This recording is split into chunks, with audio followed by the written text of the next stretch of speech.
All right, hello and welcome back to the Changing the Narrative podcast, everyone. This is Dr. Gabriel Warren and Carl Benson here as your co-hosts. And then we have tonight a special guest, Kheph Rahku, who is going to be talking to us about his journey and sharing us a little bit more. Kheph, welcome to the show. Dr. G, blessed to be here, man. Thanks for having me. All right, thank you for just taking out some time to spend with us and share with us a little bit about your journey. I always like to start by, just letting the listeners know a little bit more about who is Kheph.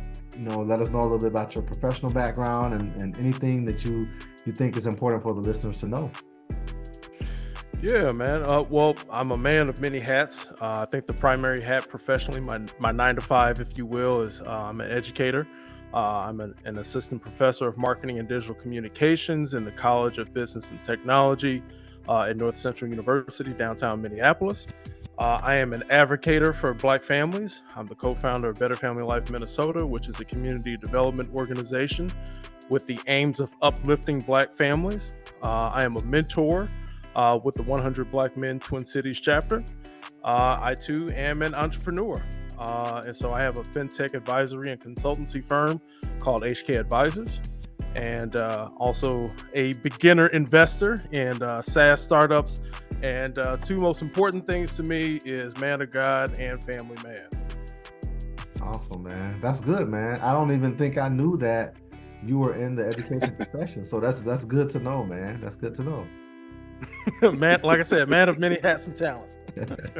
I find it interesting because the next question you'll have to narrow it down to one of your experiences, right? Because I think part of it for us is having that deeper conversation around it. But you can think of this any way you want. But to what extent do you consider it significant or vital to be in your particular career field, to being a Black man in your particular career field? And you take that any way you want to take it, but just how do you look at that situation on the significance of a Black man and what you do? Just being newly minted or reminted into higher education, particularly dealing with students with business interests, I think it's important for many of our students of color, particularly men of color, to be able to have that representation within the classroom and being able to have that person that they can come to on campus, not only to discuss their academic journey and their academic experience, but life experience. And I'm there for many of my students in that capacity. So representation is important. The inspiration, right? Seeing someone that has been in their shoes and now here I am hitting 40, there's many things that I've been able to traverse and encounter that they will, and being able to share my insights on my experiences. And then, as I mentioned, because I am so, readily accessible for my students, it being that mentor for them, that's extremely important. And lastly, just all those three things just sum into driving impact, right? Not only just, again, as like I said, academic success, but just life success. So now, Kheph, can you kind of tell us, you kind of hit that a little bit, I think, in your last answer, but can you tell us like what motivates you every day to kind of get up and to do the things you do, to kind of be into the spaces that you go into? Is there that one driving force or two driving forces that kind of really get you going? Personally for me, I have a moniker, and I tell this to folks, and they often look at me sideways when I say it, but my goal is to die empty. I have talents, gifts, abilities that I want to make sure that I deploy into the world. Now, I can't control if that makes the world a better place. What I can control is me getting out of the bed, like you just said, every day and emptying myself and giving of myself. And that to me is just my driving motivator each day. Right. You said die empty? Is that correct? I'm just taking notes. Yeah, die empty, man. Got to die empty. You can't go out on full, man. Right on. I'm not gonna lie, I've never heard that. I write notes down, but I've never heard that one, so I'm probably gonna steal that as well. I keep taking stuff from every guest we have. I just kind of borrow a little bit from there. You mentioned some work you do, obviously, we know with the 100 Black Men Twin Cities, but just from a community standpoint, you mentioned your nonprofit. Tell us a little bit more about what you're doing in community and what that or how that presents itself in your daily life. Yeah, not only just with the nonprofit, but just the way I roll personally, but with the nonprofit specifically, we've been able to lock arms with some grassroots organizations that align with us and that too focus on the betterment of Black families. And so it's been really cool to be able to conjoin with them on joint projects. Right now, we're working on a project with Black Family Blueprint. And it's backed by the Sauer Family Foundation for us to be able to investigate what are the causes for child protective services to enter households, and what are some interventions that we can put in place to prevent that from being a norm in our household. So we're on year 2 of that study. So hopefully we'll be able to aggregate some stuff soon and get some white papers out and be able to present some of our findings. But that's one way. So community development. And like I said, just on a personal tip, I like holding space for brothers, man. I think really in this society, it's hard to fellowship, right? So being able to have those people that you can come to in a small group setting, one-to-one setting, have those hard conversations, those needed conversations. I like having that. That's what I like to do. And Carl, I like to, break bread and be able to sit down and really hear the stories of brothers and what their journey has been and what they're going through. Mentorship is good. It's part of my personal practice as well. I like reaching back and tapping in with the young brothers, the young bulls, and be able to see what's going on in their world and where I can shine light and wisdom and understanding and what they're going through, or if I can give them a new perspective to take into their world and be able to transform their life and the lives around them. And ultimately, man, just waking up and trying to be the best example I can be each day. That's hard enough. And it keeps my wife and my daughter keep me accountable in doing that. But those are pretty much the 4 ways I like to give back. That's good, Mhm. man. So Very cool. you are, you kind of remind me of myself a lot, man, just being a man of many hats and being involved in so many different things. And that's one of the reasons why I wanted to, me and Carl wanted to start this podcast, is because, we know that there are like all of these narratives out there about Black men, right? So there's the negative narrative, there's the narratives that a lot of them are not necessarily uplifting of who we are. But when thinking about all of that, when you, as a Black man who's involved in so many things positively, when you think about misconceptions that are out there, what is one misconception that you think are out there about Black men that you would like to see eradicated? I think the one thing I'd like to see eradicated is the notion that we do not care, and specifically that we don't care about our fellow brothers, that we don't care about our women, that we don't care about our children. I think there's this huge movement and trend right now of a bunch of gender bashing and things of that nature, the gender wars and whatnot, and just these negative connotations and narratives, and they're not productive. And I think that there are enough loud voices out there to make that a normal narrative. And I think those are really fringe narratives.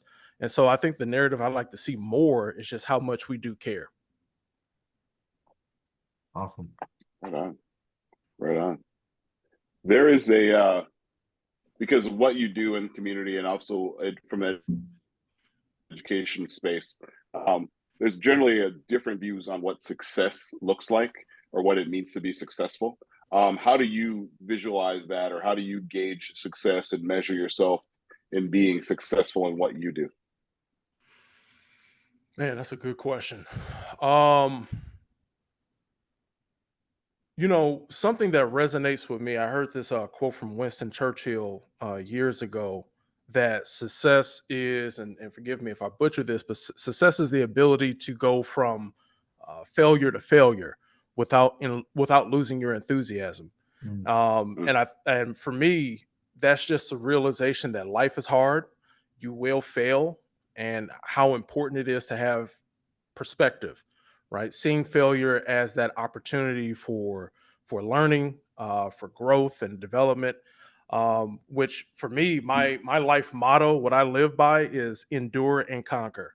You will go through adversities, but you have to be able to withstand them in order to get to the other side and see success. But if you give up, or if you lose, if you decide to give in, give up, and acquiesce, and at any point in any life experience, you'll never be able to glean the wisdom or the glory of getting to the other side. So for me, success is being able to accept, uh, embrace failure, so that you can grow and develop to the best self you can be. Hmm. Right on. That's Right. good, man. I've never heard that quote This was before, man. Thanks for sharing that. That's really thought provoking. So mhm. I appreciate that, man. So, taking the conversation a little deeper around, like, what it means to be a black man in America. What message would you like to share with listeners about what it means to be that black man living in America during our times that we currently find ourselves in? Man, it's an interesting experience. I'll tell you that. I guess I'd have to unearth another quote for y'all. And this is a Mother Teresa joint. We the willing have been led by the unknowing and are doing the impossible for the ungrateful. We have done so much with so little for so long that we're now qualified to do anything with nothing. And I think that is the narrative of black men. Wow, man. So what does that I mean need to to. you, man? Like, unpack that for us a little bit. Yeah, man. It's just the amount of resourcefulness that we've had to um, acquire from our meager means. For most of us, coming, from our certain upbringings that are meager, or just resources or relationships that have been scarce.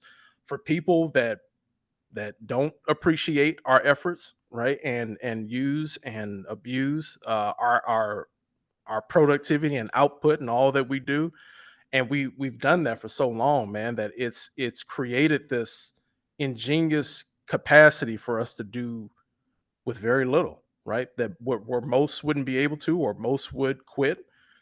We continue to press forward despite the adversities that are against us, and I think that's just my take on that particular quote, is that like I said, we've done so much for so long for so many people, and still don't get the appreciation, the recognition that we deserve. Mhm. And yeah, man, that's my take on that. What it means um, to be a black man in America. Mm. Right. How do you take that? And this is kind of off script a little bit, but how do you take that type of messaging or that type of feeling into the classroom for the future, the students that you're teaching? Like, how do you? Because that's a deep perspective on how you see things, right? But then from an educational standpoint, does that come into the classroom as well, or is that kind of saved for us kind of deal, or the adults that you work with or whatnot, or how does it show itself in classrooms? No, because excuse me, no, because life is cumulative, right? And these experiences, they start young, right? Being able to tell our youth, being able to tell my students that are young adult age, you're going to go through things now that many people won't be grateful for what you do, right? And you have very little to accomplish these mountainous tasks that are in front of you, but do it anyway, right? You're going to be better for it. You may not get the pat on the back, but you'll develop and grow as a man, which Right. you'll decades from now, you may glean back on these experiences between, being 18, 19, 20, 21 years old, and be able to carry that forward to an experience you may have later in life. And then also being able to share and give that nugget to someone coming behind you. Mm. Yeah. Yeah. So it's all Right. cumulative. None of Very this cool. stuff is an isolated event. Right. Right. Right on. Right Yeah, on. that's Right good. on. That's really good. So from your perspective, I know we've talked about a lot of things, and you hit us with some really deep quotes. I think that's been good. So what should the narrative be about, you know, what it means to be a black man in today's culture? When you think about that and think about some of the things you kind of shared with us in the interview, what should that narrative be? If you could be the one to kind of change it, just on your own. I think it's a mindset shift and just a perspective shift. I think at this point, particularly for black people and black men at this point in history, we actually have a great opportunity in front of us, particularly being in America. Excuse my French, but we are a bastardized people, right? And so here we are in America, um, with identities that are fractured, but we have the opportunity to redefine who we are, what it means to be Black, what it means to have Black culture.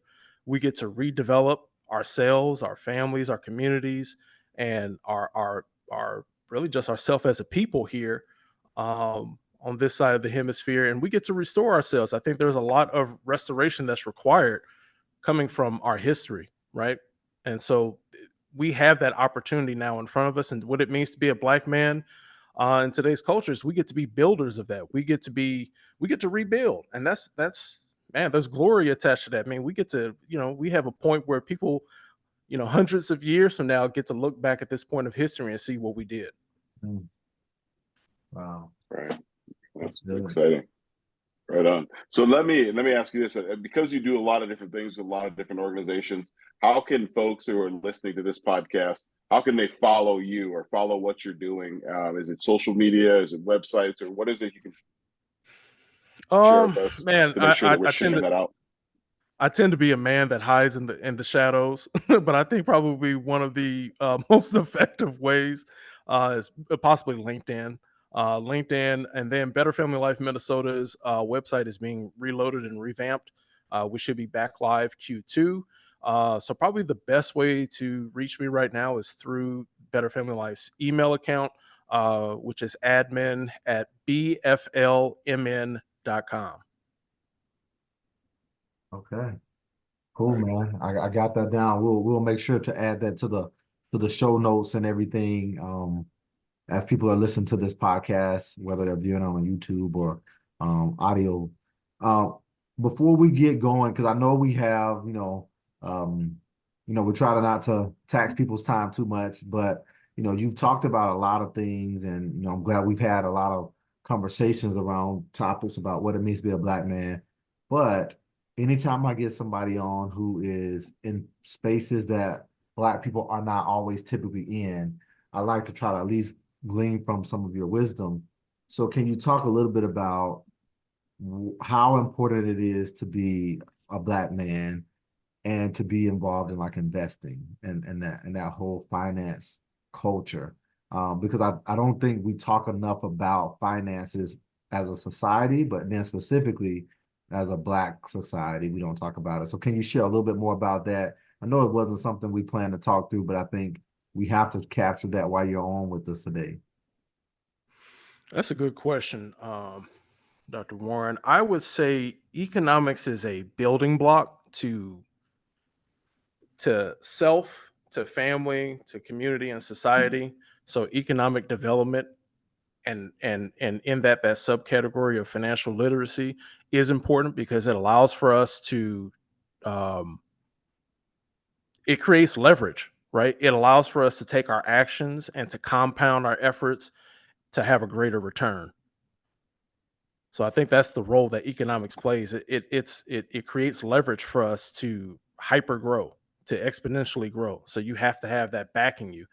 And like I said, it helps to have that for yourself so that you can focus on your personal development, to have it for your family so that you can sow into them and help them develop, and you all grow as a cohesive, strong unit. And strong families create strong communities. So if you want to see some changes, start with self and family, and you'll automatically see community grow and fortify itself in that fashion. Right. As you were speaking, I jumped onto your LinkedIn anyway, but the Better Family Life Minnesota section of that are a lot of the things that you work through, I assume, works with families, and you're sort of educating families on those things, not only investing but community and all the other stuff that you're doing. Does that all kind of flow through Better Family Life, or is it separate from what you do, or how's that work, or what's the Yeah. tie there? Yeah, BFL has primarily three pillars, initiatives or focuses. That being education, and that, as I mentioned, that's for self and for family. I think there are opportunities. And we always talk about the education gap, particularly here in Minnesota. I think that new information and right information helps people to form new thought patterns and explore new possibilities. So we're strong in the proponent for families learning individually and collectively. Also, wealth development. That's a cornerstone of advancing a family. And so we have initiatives that we are locking arms with other organizations. I've kind of did a pivot, strategic pivot, rather than us doing direct services, just locking arms with other organizations that have alignment with us. That way we get more impact and more footprint. And then lastly, we focus on, I like to call it life experiences. I think oftentimes when you are in the struggle, it's really hard to recreate as a family. So we like to find opportunities for us to host, events and outings for families to be able to just have a moment and a memory together, right? And add that to their scrapbook of their memories. Man, that's Very awesome. cool. Very cool. That's I'm excited good. to learn more about that as well. So yeah, thank you. Appreciate that. Yeah. Sure. Well, Kheph, I mean, I know we probably could talk for another hour about, this topic and about, just what it means to be a Black man and our culture and all of those things, man. But I mean, I think, you've captured us with a lot of good nuggets and wisdom over the past however many minutes we've been sharing here. So I want to thank you for being a part of the podcast, man. And then more importantly, thank you for the things you're doing in our community because we need it, man. So appreciate you for coming on the show. And I know that people are going to be reaching out once they hear this to find out more about how they can get involved in some of the things you're doing, man. So thanks. It's an honor and a blessing. Thank you all for having me. Appreciate it.